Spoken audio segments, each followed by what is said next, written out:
Welcome back to the Carpenter Critique. My name is Luke Carpenter. I am your host. So glad to have you back. If this is your first time watching, welcome. But if you're a return listener, welcome back. It has been a week. I feel like nothing really interesting has happened to me this week, but I have seen a lot of movies this week. I've finally finished Euphoria. I finally finished Hacks. It is Pride Month. Happy Pride Month. Woo! I actually just got back from the movies. I saw Scary Movie 6 with some pals, so it was very fun. It has been kind of mellow paced for me, which is good. I'm not as busy as I usually am, so it's kind of a weird phase of life that I feel like I'm in. It's like post-college, post-grad school, and now it's just work. And I'm single. I travel for work, so nothing is really consistent. I don't know. It's kind of a fun stage of life where I feel like anything can happen, but also there's so many possibilities of what could happen out of life. I don't know. Feels like a lot of pressure to try to do everything in your life. It's just been an interesting phase of life because I don't feel like I have any big, huge things happening. And so it's kind of like, what do you do now that I'm done with school? And is this my future? Is this the rest of my life? Or like, what does it look like? And I don't know if everybody always thinks like this, but I feel like I'm always future thinking. And being in your mid-20s is such a weird time to plan because every time I come up with a plan, I feel like it falls in shambles or something happens where it pulls me to a different part of the country, and I don't know. Yeah, it's just a weird time to be like, okay, now I make something in my life as opposed to reacting to things happening in my life. So it's a good place to be, but also weird because I've never been in a place like this in my life before, emotionally or physically. You know, I'm the oldest I've ever been, but I'm the youngest I'll ever be. So, yeah, that is the mindset we're going into with this episode. So we are on, is it week 14? I'm already starting to lose track of the weeks. It's been over 3 months. I did my last episode. I know I've done episode 12, and I think I just finished episode 13. So this is episode 14. But it's so fun to have a project that is so consistent in my life and that I get to engage with other people in. I mean, I'm just happy that it connects a lot of my friends and family. This podcast has been a huge thing for people to bring up because I can't be with everyone all the time. Part of growing up is realizing that so many of the people that you love are just not going to live near you. Like, I have friends in college that I love so much and live in Missouri. And I have a few friends moving. I have one friend moving to Japan. Happy birthday, Sarah. It was her birthday this week.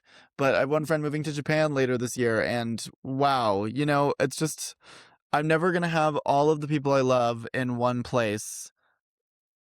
I think that's what makes weddings and birthdays so special, or like big events so special, is that it can bring so many people you love together. It just takes a huge thing to bring everyone together, because everybody's so busy, everybody's got a life. But it is part of a wonderful thing for growing up is that I have friends everywhere. But it's sad because I just want to see everybody all the time, and yeah.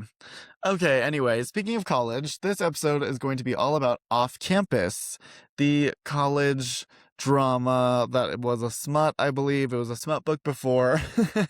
And now it is basically about a college girl who falls in love with the captain of the hockey team and all of the different hockey romances that happen on the team as well. So it's not just the central romance. The books, I guess, are written about a bunch of different hockey players on the team. Stick with me here because normally I do podcasts about movies that I really like or shows that I really like, things that I was inspired by.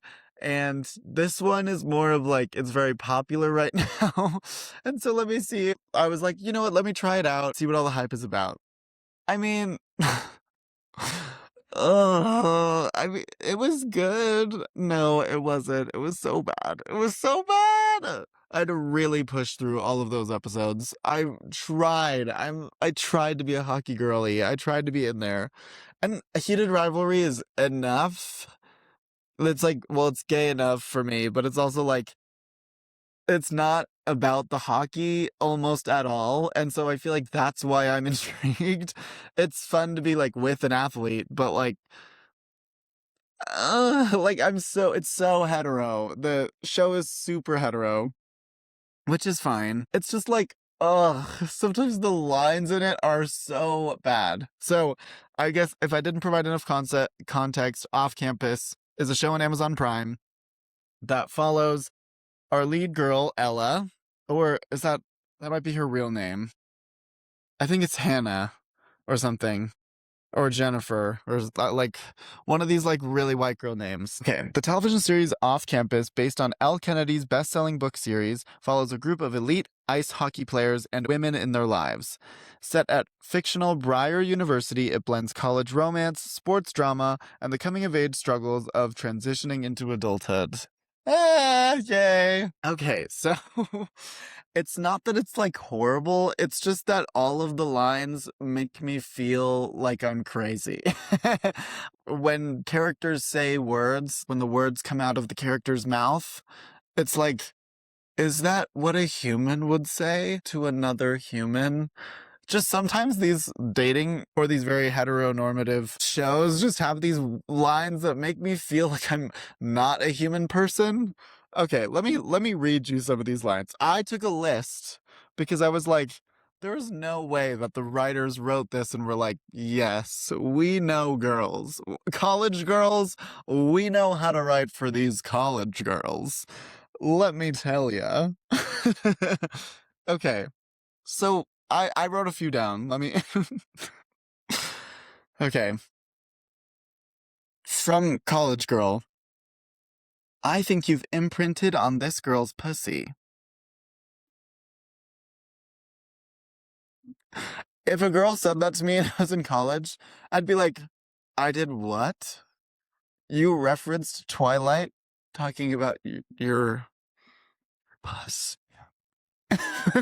Because I was, in college, I was gay, so I didn't know what a pussy was. Anyway, we're not move on.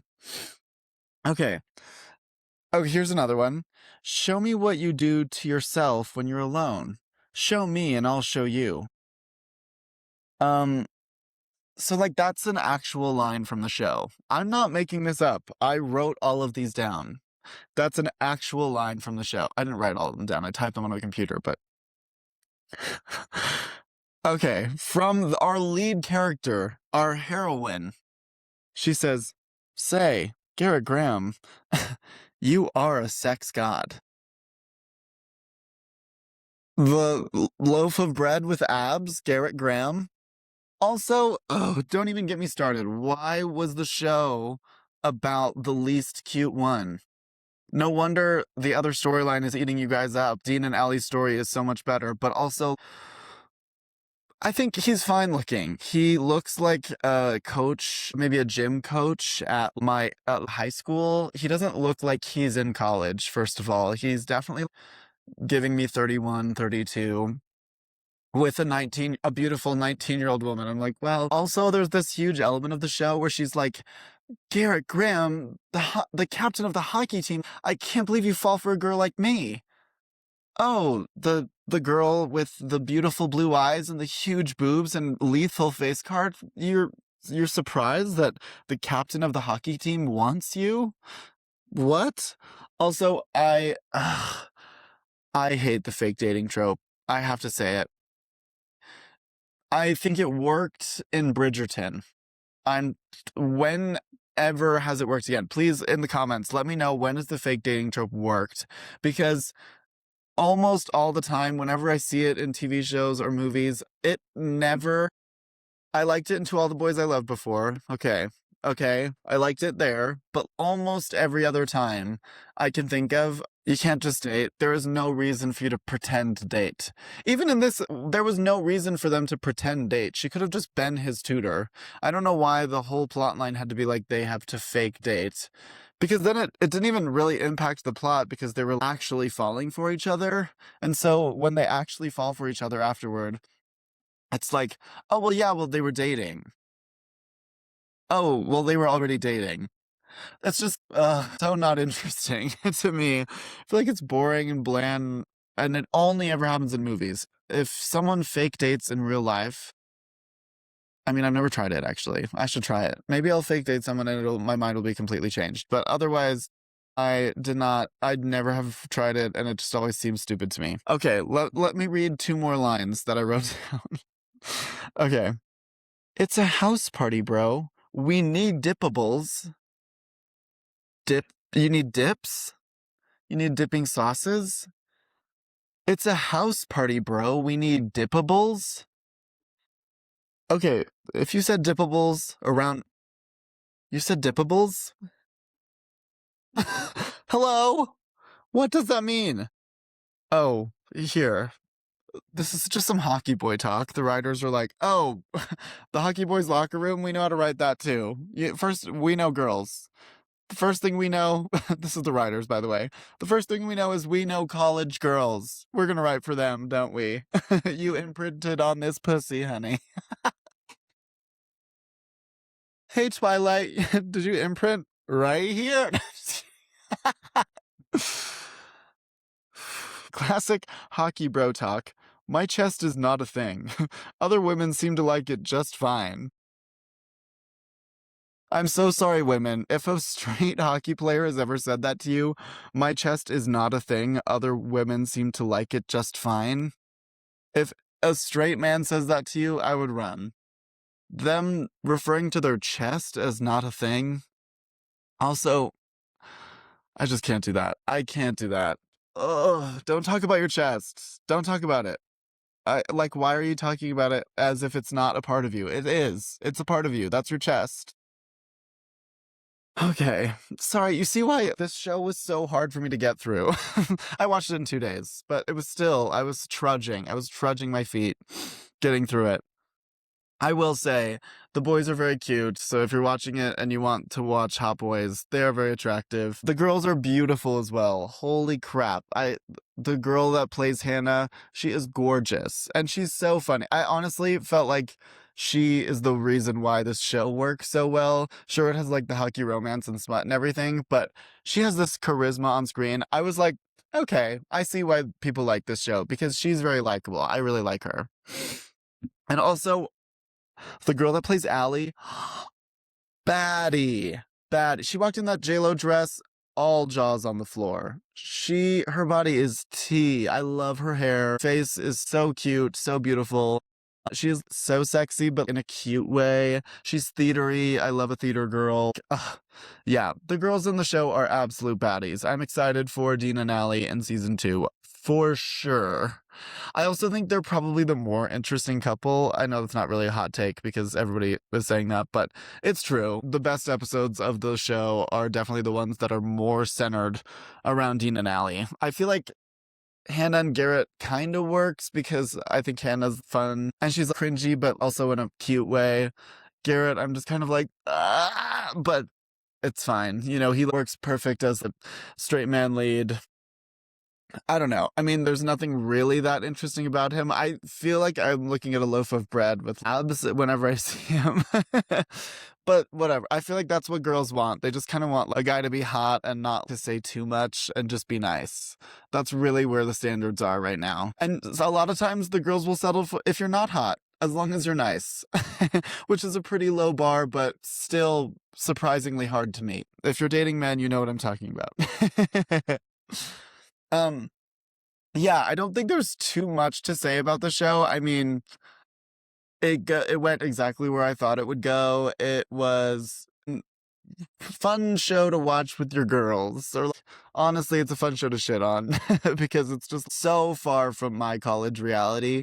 Also, they introduced a few gay characters and they're in it for maybe 1 second and then we never hear from them again. And then there's one non-binary person and you wouldn't know that, though, unless they referred to themselves as them, which they do, I think, once. And then other than that, that's it. So a lot of people are praising it for being so realistic about the rape storyline, which I think is good, but I feel like they half-assed that storyline. I feel like they could have made it more drama if they wanted it to, and they didn't really go that far into PTSD. I think they did a little bit, but I think mainly due to the actress. I thought she was really good, but if they gave it to anyone else, it wasn't like the writing gave space for a great performance in that criteria. Anyway, I thought the show was fine. I'm going to watch season 2. They've got me hooked now. And frankly, I want to stay up to date with Allie and Dean. I'm going to shit on the show all I want, but I really did like Allie and Dean. They were really cute. I liked that romance a lot. Very fun, although she does kind of put up these random barriers in the relationship that make no sense. She's like, well, dating a hockey player, that's Hannah's dream. I can't take that away from her. Girl, there's like 17 to 27 of them. She can't have the whole team. She has Garrett. And honestly, that's fine. I wouldn't even choose Garrett if it was me, but whatever. Take Dean. Just start dating Dean. Your boyfriend sucks. Your ex-boyfriend, he sucks. Literally no one cares about them. No one cares about him at all. So, I don't know. I feel like the show was trying to put up barriers in their relationship, and it's like, they can just be happy together. It's totally fine. But yeah, without further ado, I think let's just start on the psychology article. I'm ready to dive in. So, diving into the study and the psychology of everything, I do want to credit Off Campus by saying that I do think each of the characters goes through their own arc, and they do go through something that I think would be hard to go through by the time they're in college. And so, even though the writing is sucky, and I feel like there's not really any great revelations I had while watching this, it's okay to watch just some like smutty college show. And I do think each character has a little bit of a journey with resilience. So I decided to look up some psychology studies on resilience, and I found this article by Pusong. It's called Analyzing Psychological Resilience in College Students. This study investigates what factors best predict psychological resilience among students that are in college. In this post-pandemic era, rather than simplifying or examining correlations between the students, the researchers just used a decision tree model, a machine learning technique, to identify which factors most strongly distinguish students with high versus low resilience. So, this study, I think, was a really important one, especially after COVID. Part of Gen Z has gone through this weird time of being in high school and college during a global lockdown.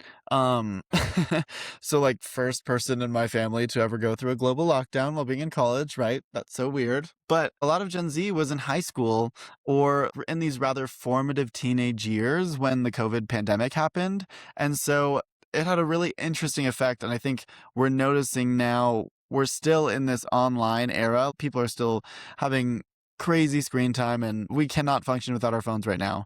But I think because of the pandemic, we understand there's a lot of people with a lot of knowledge or some fake knowledge, and a lot of people know their algorithm and stuff like that.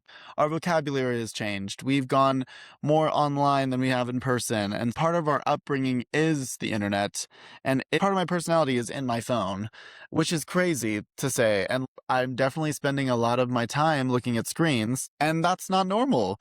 This has never happened to humans before.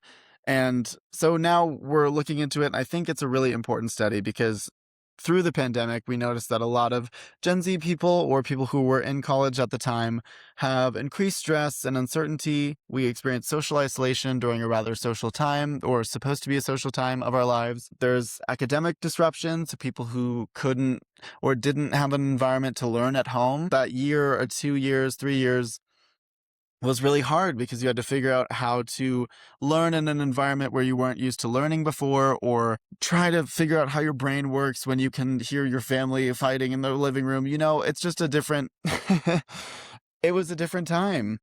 And so we a lot of times talk about resilience in, I would say, more physical resilience or enduring hardships and everything. I think there's a psychological resilience that has a lot of power, but we're finally getting around to addressing it because a lot of the Gen Z population has to have this psychological resilience because it's just a different world now. And so this is a really important research study. And when I found it, I was like, I think this would really resonate with off-campus viewers. The author looked up several factors that came from previous research. So they found that self-esteem contributed to resilience, school belonging, subjective well-being, so happy students or students who would report higher life satisfaction were more resilient. Academic procrastination was associated with not being resilient. Same with internet gaming addiction and life autonomy.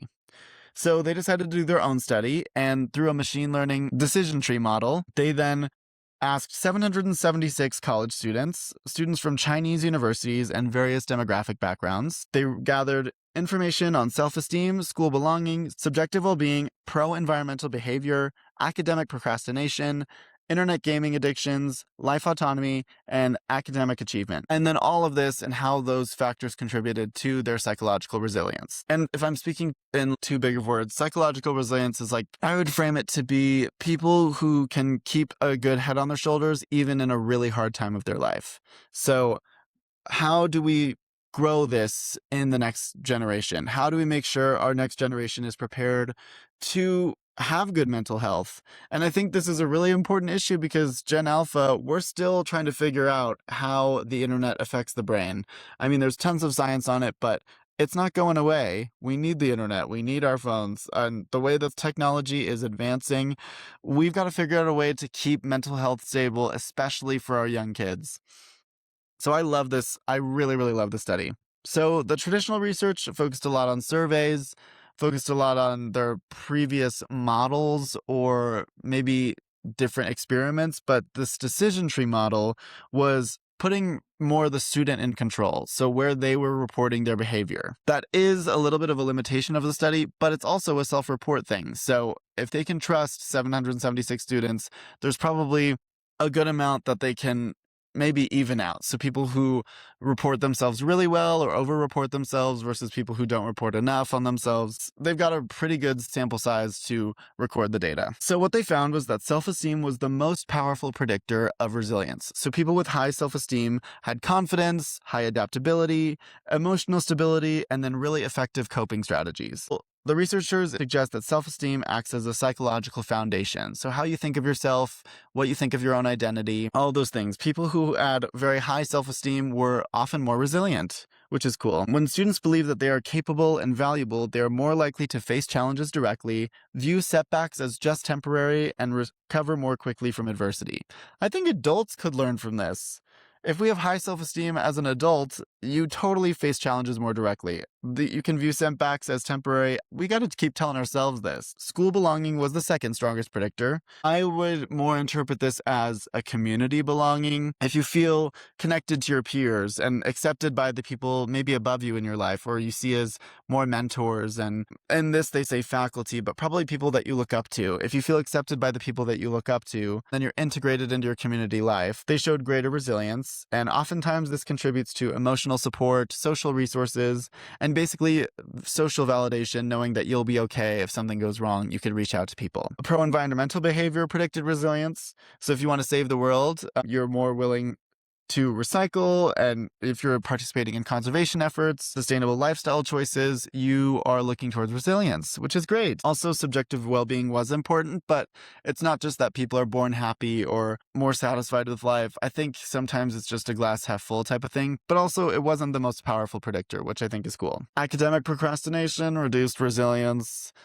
But girl, I'm a procrastinator, but I totally understand.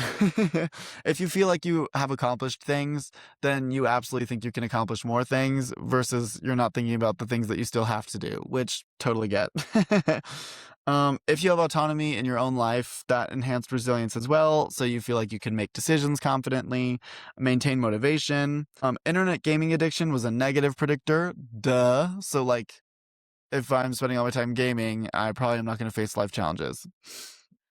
But I mean, I love gaming. We shouldn't shit on gaming that much, except sometimes it's horrible. Academic achievement, though, played a much smaller role than everybody thought. So even though if your grades were good, a lot of the studies suggest that your social perception, your self-perception, your relationships with other people, and your emotional well-being were more important than your grades alone to keep this psychological resilience. That's why I'm saying we gotta teach these kids some social emotional learning. That is what this podcast is all about. How can we socially learn and emotionally learn from what we see on television, from what we see in the media? This model had over 70% accuracy. What? That is great. About 3 out of 4 students were correctly classified regarding their resilience level.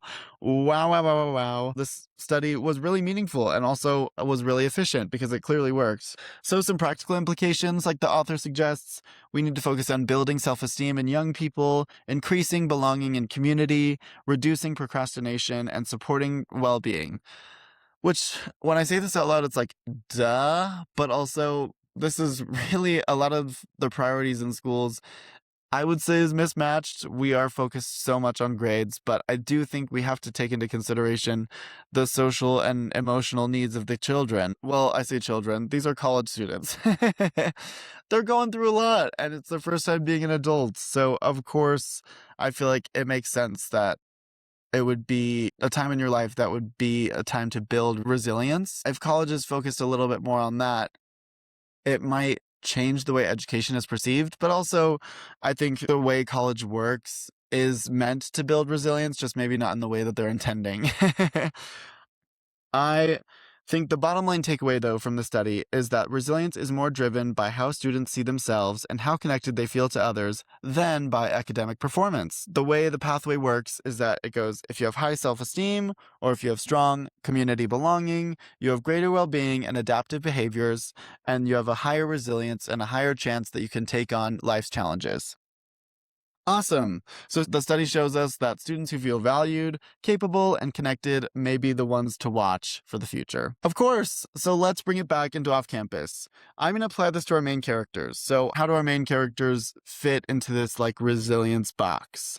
What do they use their resilience for? How do they face their challenges? So Garrett Graham is a big self-esteem paradox. The study found that self-esteem was the single strongest predictor of resilience. And at first glance, Garrett appears to have incredibly high self-esteem. He's the star hockey player. He's the big man on campus. All the guys look up to him on the team. All the girls want to flirt with him. He gets nonstop messages. Yet beneath the surface, that confidence is significantly covering up all this emotional damage stemming from his relationship with his abusive father. The show really does emphasize the struggle and his difficulty forming really healthy emotional connections because he doesn't have a lot in his life. What's fascinating about Garrett is that he demonstrates a key distinction that the study talks about, which is external confidence is not the same as healthy self-esteem. His resilience doesn't truly emerge until he begins building a more authentic sense of himself through his relationship with Hannah. The research suggests that the resilience grows within Garrett when individuals genuinely believe that they have value, or if he has value, not merely when they project confidence. In other words, hockey gives Garrett status, and Hannah helps Garrett develop his own self-worth. The study would predict that the second factor matters much, much more. So that's cute. Hannah helps him have his own self-esteem and connect a healthy relationship to himself, which is kind of cute. All right, so let's talk about Hannah. I think Hannah is way more of the belonging factor. So the study identified school belonging or community belonging as the second strongest predictor of resilience. Hannah may be the clearest embodiment of this finding because we find throughout the entire book and also throughout the show, she enters Briar University feeling very disconnected and isolated. She opens up about her really rough time at home because she was a victim of rape, and when she tried to tell the truth, it just caused a lot of problems for everyone close to her, and everyone she talked to about it ended up being implicated in some way. Because the guy who raped her was a man of status and a man on a hockey team. I mean, I hate that now she's dating a hockey player, but whatever. I guess it healed a part of her, so I guess that's good. Though she is really talented and intelligent, she often feels like she's an outsider. So what changes? It's not her grades, it's not her talent, it's her social support network. As Hannah becomes integrated into Garrett's friend group and develops these deeper friendships, especially with Allie, as she starts to open up more within her relationship with Garrett and also her relationship with Allie. She gets deeper friendships. She gains exactly what the researchers describe as a resilience enhancing factor, which is belonging. The study argues that feeling accepted provides emotional resources during really stressful periods of life. And Hannah's healing journey mirrors that process almost perfectly. For me too, I think that would probably be where my big sense of resilience comes from. I know when I go through the roughest parts of my life, I have to open up to the people that are closest to me. And if I feel more connected in my community, I feel like I can do it and I feel more strong about myself. And so it kind of all blends together, but a community really helps me when I'm in a hard time. John Logan is more of a low resilience character. I feel like maybe his book, I haven't read any of the other books, but I feel like he maybe builds his self-esteem and resilience in his book. But as far as what we've seen from him, He's a very low resilience character, and it's because he avoids a lot of his feelings. He avoids his feelings for Hannah, he avoids how he feels about his mom until people give him that push to finally admit how he feels to himself. So, Logan spends much of his story running from the difficult realities of life. His future, family pressures, emotional vulnerability, and any romantic type of commitment. Rather than confronting the challenges directly, he often delays decisions until the circumstances force action. The study would likely classify Logan as someone whose resilience is really compromised, not because he lacks strength, but because he relies on avoidance-based coping strategies. So he's a procrastinator, and he doesn't really attack his life's challenges full on. It's not that he is not resilient, he just doesn't have the willingness to engage with the emotion of fear. He is not willing to be afraid, so he'd rather just be disconnected. Now, Dean De Laurentiis, I love Dean. He is the mask of high self-esteem. So he's projecting this onto all the girls he sleeps with. The whole team thinks he's this massive player, which he is. But it's all a mask. As we see, Dean might be the most psychologically interesting character of the series.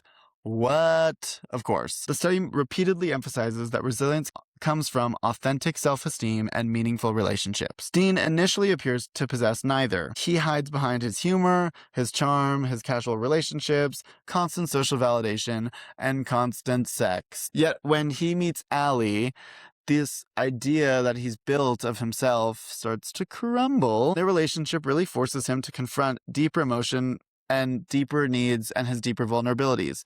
It's not that he's fully opened up yet, because he isn't, but they've definitely started showing the cracks. He's definitely not close with his family, and he is a rather needy boy, but I'm thinking he's a lover boy, and I think a lot of people are really drawn to his character because he has this wall. And we love a mysterious king. Especially a guy who acts like he's not mysterious, and then he ends up being mysterious. Hello. That is the recipe. We need a male lead like that. All of Dean's experiences really align with the study's central finding, which is people become more resilient when they develop genuine self-worth rather than relying on external validation. And Dean's evolution is really essential to building his resilience, because it's kind of an intervention within his character, that it's not all this external validation that's giving you strength. It's your relationship with Allie, because it's genuine and real. I feel like in college, I got external validation all the time from everyone, and I was so deeply connected to a community there. And even in grad school, I felt like I was constantly seeing friends, and I was constantly hearing how good I was doing because I was good at school. And also you get these validations of just being close with, when you have a really good community, you feel good about yourself. And I had a really good group of friends throughout. So when I ended grad school, it was pretty hard to deal with. I moved away instantly from all my friends, and not that I wasn't receiving this external validation. Actually, I really wasn't receiving any external validation all the time, and I was away from my community. So naturally my self-esteem started to deplete. And if you're not developing this genuine sense of self-worth, then of course I think your psychological resilience is not going to be as strong as it could be if you have developed a really good relationship with your internal self and boosting up yourself. Sometimes you just have to be your number one supporter, and it's hard. But in life, I think it's a really good skill to learn, because if no one else is going to build me up, I got to build me up. But let's look at our most resilient character, Miss Motherfucking Allie Hayes. Now, I love her. She's my favorite character, though sometimes she pisses me off and I'm like, just date Dean. I do think she's the most baddie, and I love her. Okay, so if the researchers had designed a fictional student to represent resilience, it would look like Allie. The study found that resilient students often possess strong autonomy, Allie, social connectedness, Allie, positive well-being, Miss Allie, and a healthy self-regard. I think that's Allie. Allie consistently demonstrates these characteristics. She maintains boundaries, she advocates for herself, she refuses to lose her identity inside her romantic relationships. I would describe her character as very independent. And I said there's this unwillingness to change the way she presents to people. She is willing to wear the wacky outfits. She is just extremely herself. And that is kind of what gets her through all of her situations. Even if it's kind of a mess in her romantic situations, she's going to get through it because she has a really strong sense of self-worth. Unlike several of the hockey players, Allie doesn't need a major transformation to become resilient. She already is. Her journey is less about discovering resilience and more about learning to trust others while maintaining her own. And I think that is another skill in and of itself. If I'm taking good care of myself, how do I help others take care of themselves without losing myself in that? But if I'm going to start wrapping this up, the real hero of Off Campus is not the romance, it's the resilience. The study ultimately argues that resilience develops through self-esteem, belonging, well-being, and autonomy, shown by our characters in Off Campus. Interestingly, these are the 4 healthiest relationships in Off Campus. Garrett learns self-worth through his journey. Hannah finds belonging with her community. Logan learns accountability. Dean develops authentic vulnerability with himself, and Allie models healthy autonomy. Research suggests that resilience isn't built by avoiding hardship. Off Campus suggests the same thing. The characters become stronger, not because their lives get easier, but because they find people who help them face difficult realities without facing them alone. That combination of self-worth plus connection is precisely what the study identified as the strongest pathway toward resilience. Thank you so much for listening. That is all I have for you today. And I do recommend you watch Off Campus. Even if it's a tough watch, I think you'll find it funny. And yes, even if you don't like it, let me know. Please engage with the content. If you want to follow me on any social media, I'm at The Carpenter Critique on all social media platforms. You can listen on Spotify, YouTube, Apple Podcasts, and Amazon Music. And I look forward to seeing you next week. Bye-bye.